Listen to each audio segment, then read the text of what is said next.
Well, speaking of wildfires, a group of Republican senators are out with a draft bill that hopes to simplify forest management to help mitigate wildfires. Montana Senator Steve Daines and Wyoming Senator John Barrasso joined several others in backing the Wildfire Prevention and Mitigation Act of 2017.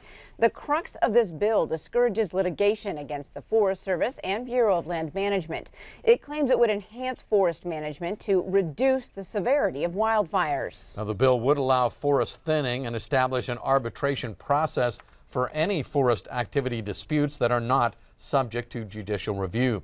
That bill has its first legislative hearing set for this Wednesday.